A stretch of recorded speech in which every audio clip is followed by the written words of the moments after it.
cultiver une forêt entière dans un simple bocal en verre. Ça a tout l'air d'un scénario de science-fiction, n'est-ce pas? Et pourtant, c'est une réalité scientifique absolument fascinante. Aujourd'hui, on va décortiquer ensemble la recette high-tech qui permet de réaliser ce tour de magie. Franchement, regardez-moi ça. Des rangées de plantes parfaites, identiques, qui poussent tranquillement dans des tubes à essai. Pas de terre, pas de graines. C'est fou, non? Alors la question qui vient tout de suite à l'esprit, c'est comment diable est-ce que c'est possible? C'est ce qu'on va découvrir. Alors au programme aujourd'hui, voici notre fiche recette. On va voir comment cultiver dans un bocal, puis on passera à la cuisine ultra propre, on concoctera ensuite le repas parfait pour la plante, on décodera les instructions secrètes pour la faire grandir, et on finira par voir l'impact de tout ça, du labo jusqu'à nous. Allez, on commence par le b.a.-ba. Le nom un peu savant pour cette technique, c'est la culture in vitro. Ça vient du latin et ça veut tout simplement dire « dans le verre ».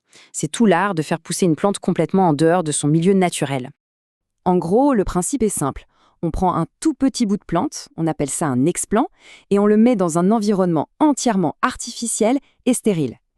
Là, absolument tout est sous contrôle. La lumière, la température et bien sûr, la nourriture. C'est un peu comme si on offrait à ce petit bout de plante, je sais pas, une suite dans un palace 5 étoiles, avec service d'étage inclus.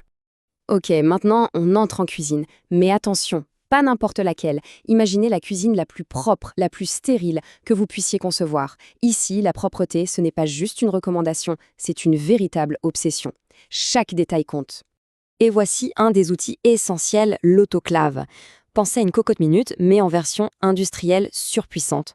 On y met tout le matériel, les bocaux, les outils, le milieu de culture, et grâce à de la vapeur sous pression à 120 degrés, absolument tout est stérilisé. Croyez-moi, rien ne survit là-dedans. Ensuite, toutes les manipulations se font ici, sous cet haut afflux laminaire. C'est un plan de travail très spécial qui souffle en permanence un air complètement filtré, sans le moindre microbe. Ça crée une sorte de bulle d'air stérile, un champ de force invisible où on peut travailler sans risquer de tout contaminer.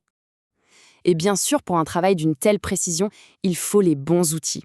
On dirait des instruments de chirurgien. Et c'est un peu ça. Des scalpels, des pinces ultra précis et évidemment parfaitement stériles pour préparer notre ingrédient principal, le petit morceau de plante. Alors, pourquoi tout ce cinéma? Pourquoi être aussi maniaque sur la propreté? Eh bien, la raison est simple. Le gel nutritif est un vrai festin. Pas seulement pour la plante, mais aussi pour le moindre microbe. Une seule bactérie qui tombe dedans et elle se multiplie à une vitesse folle, étouffant la plante en un rien de temps. Tout le travail serait fichu. La stérilité, c'est donc non négociable. Et la plante elle-même, elle n'y échappe pas. Elle aussi doit être parfaitement nettoyée. Alors elle passe par plusieurs bains. D'abord, un petit lavage avec un agent mouillant, une sorte de savon. Ensuite, hop, un bain dans de l'eau de javel diluée pour tuer tous les microbes. Et pour finir, plusieurs rinçages à l'eau stérile. C'est un traitement de choc, mais c'est absolument nécessaire. Bon, maintenant que tout est impeccable, la cuisine comme l'ingrédient, il est temps de passer à la préparation du repas. Et là, on oublie complètement la terre et l'arrosoir. On va préparer un gel nutritif sur mesure, un cocktail qui contient absolument tout ce dont la plante a besoin. Alors, qu'est-ce qu'on met dans ce jour de smoothie pour plantes? D'abord, de l'eau, bien sûr. Ensuite, des sels minéraux, qui sont les nutriments de base.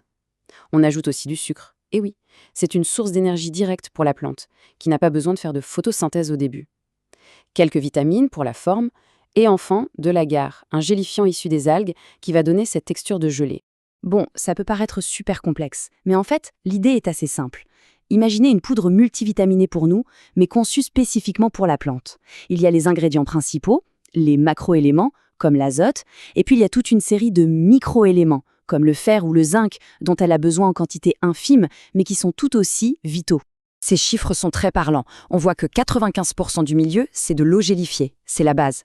Mais le plus fascinant, c'est ce qui se cache tout en bas, les régulateurs de croissance. Ils ne représentent que 0,1%, une part minuscule, et pourtant, c'est là que réside le véritable secret de la recette, le coup de génie.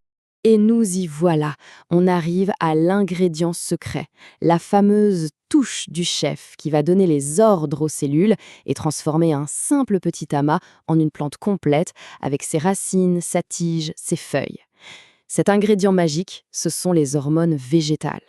Les phytohormones, ce sont un peu les chefs d'orchestre de la plante. Dans la nature, c'est elles qui lui disent quand grandir, quand faire des fleurs ou des racines. En laboratoire, les scientifiques ont appris à utiliser ces messagers chimiques pour prendre le contrôle. C'est eux qui tiennent la baguette et qui disent aux cellules exactement quoi faire. Et dans cette grande famille d'hormones, il y a deux stars. les auxines et les cytokinines.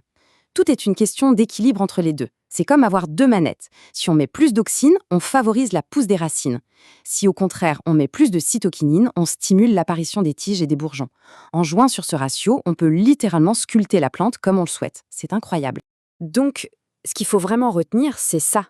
Auxine égale racine, cytokinine égale tige. C'est un peu schématique, bien sûr, mais c'est le principe de base. Et c'est ce qui permet de maîtriser ce qu'on appelle l'organogénèse, c'est-à-dire la création d'organes à la demande à partir de cellules qui n'étaient pas encore spécialisées. Cette phrase résume tout en fait. Le destin des cellules végétales est entièrement entre les mains de celui qui prépare le cocktail. En fonction du dosage, elles vont devenir une racine, une tige, ou alors rester un simple amas de cellules, ce qu'on appelle un cal, en attendant de nouvelles instructions. Ok, connaître la recette, c'est super intéressant. Mais au-delà de la prouesse technique, à quoi ça sert dans la vraie vie? Parce que ce n'est pas juste une curiosité de laboratoire. Les applications concrètes sont énormes et elles ont un impact bien réel sur notre monde. Le premier avantage, et il est de taille, c'est la production de masse. À partir d'une seule plante mère qui a des qualités exceptionnelles, par exemple une grande résistance, on peut créer des millions de copies conformes, des véritables clones. Et comme tout le processus est stérile, toutes ces nouvelles plantes sont garanties saines, sans aucun virus ni maladie. Les implications sont donc immenses. Ça permet de produire en masse des variétés de pommes de terre ou de bananiers qui résistent mieux aux maladies. Ça permet de sauver des espèces d'orchidées magnifiques qui sont au bord de l'extinction. Ça accélère aussi la création de nouvelles variétés de plantes. C'est un outil ultra puissant, à la fois pour l'agriculture et pour la protection de la biodiversité. Tout ça nous laisse avec une idée assez vertigineuse. Le fait qu'une plante entière puisse renaître à partir de quelques cellules, ça montre un super pouvoir incroyable du monde végétal qu'on appelle la totipotence. Ce pouvoir de recréer la vie à partir de presque rien, on l'a désormais entre nos mains. Alors, face à tous les défis qui nous attendent, la question reste ouverte. Qu'est-ce qu'on va choisir de cultiver dans nos bocaux demain ?